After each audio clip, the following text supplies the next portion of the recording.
తాకట్లో ఉన్న మీ బంగారాన్ని విడిపించి ఆ రోజు ఆన్లైన్ రేటుకి కొంటాం. Sharma gold company.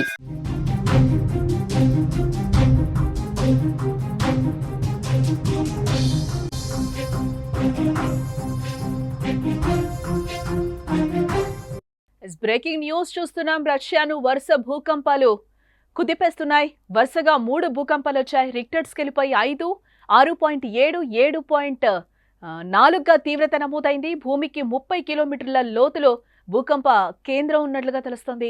కంచాట్కా ద్వీపానికి సునామీ హెచ్చరికలు కూడా జారీ అయ్యాయి. సునామీ హెచ్చరిక అలర్ట్ అయింది. రష్యా తీర ప్రాంతాలను అధికారులు ఖాళీ చేస్తున్నట్లుగా కూడా సమాచారం అందుతోంది.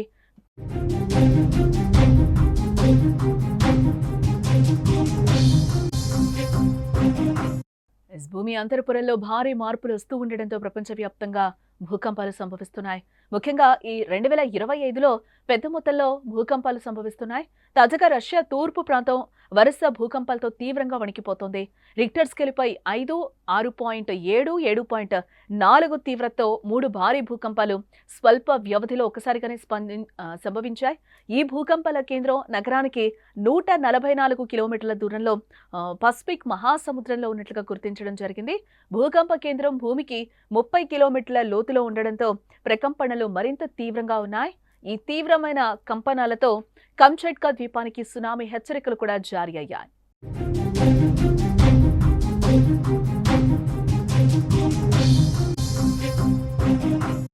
కంచాట్కా తీరంలో మొదట 5 తీవ్రతతో స్వల్ప భూకంపం సంభవించిందని చెప్తున్నారు. కొన్ని గంటల తర్వాత అదే ప్రాంతంలో మరింత తీవ్రమైన భూకంపాలు వరుసగా సంభవించాయి. మొదట 6.7 తీవ్రతతో ఒక భారీ భూకంపం రాగా ఆ తర్వాత నిమిషాల వ్యవధిలోనే 7.4 తీవ్రతతో మరో శక్తివంతమైన భూకంపం సంభవించినట్లుగా సమాచారం.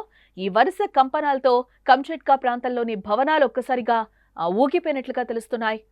నగరానికి దూరంగా పసిఫిక్ మహాసముద్రంలో భూకంప కేంద్రం ఉన్నప్పటికీ లోతైన భూకంప కేంద్రం వల్ల భూ ఉపరితలంపై ప్రకంపనలు మరింత తీవ్రంగా కనిపించాయి.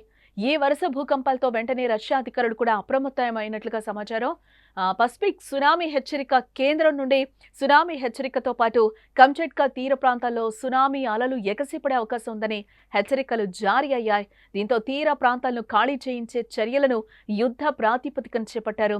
స్థానిక పోలీసులు, అత్యవసర సేవల బృందాలు రంగంలోకి దిగి ప్రజలను సురక్షిత ప్రాంతాలకు, ఎత్తైన ప్రదేశాలకైతే తరలిస్తున్నట్లుగా మనకి సమాచారం అందుతోంది. ఇలా వరుస భూకంపాలు రావడంతో తీర ప్రాంతాల్లోని చిన్న గ్రామాలు అలాగే పట్టణాల ప్రజలు భయంతో వణికిపోతున్నారు. ప్రాణ నష్టం, ఆస్తి నష్టాన్ని తగ్గించేందుకు అన్ని ముందు జాగ్రత్త చర్యలు తీసుకుంటున్నామని అధికారులు కూడా అంటున్నారు. స్థానిక మీడియా కథనాల ప్రకారం మనం చూస్తే పలు భవనాలకు స్వల్ప నష్టం వాటిల్లిందని, కొన్ని ప్రాంతాల్లో విద్యుత్ సరఫరాకు తీవ్ర అంతరాయం ఏర్పడిందని కూడా తెలుస్తోంది. ఇటు కమ్యూనికేషన్ వ్యవస్థలు కూడా పూర్తిగా దెబ్బతిన్నాయి. వరుస భూకంపాల వల్ల వంతెనలు, రహదారులపై కూడా స్వల్ప పగుళ్లు ఏర్పడినట్లుగా మనకైతే తెలుస్తోంది.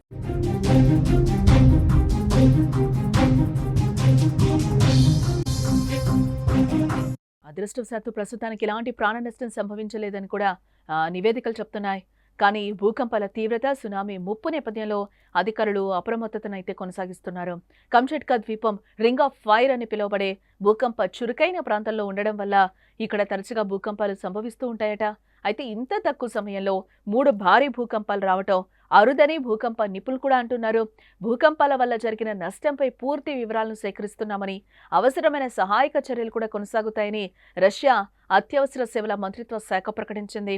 తీర ప్రాంత ప్రజలు అధికారుల సూచనలు పాటించాలని, సురక్షితంగా ఉండాలని అధికారులు విజ్ఞప్తి చేశారు. సునామీ ముప్పు తగ్గే వరకు కూడా ప్రజలు అప్రమత్తంగా ఉండాలని, తీర ప్రాంతాలకు వెళ్లొద్దని కూడా హెచ్చరించారు. ఈ సంఘటన రష్యా తూర్పు ప్రాంతాల్లో భూకంపాల తీవ్రతను మరోసారి గుర్తు చేసింది.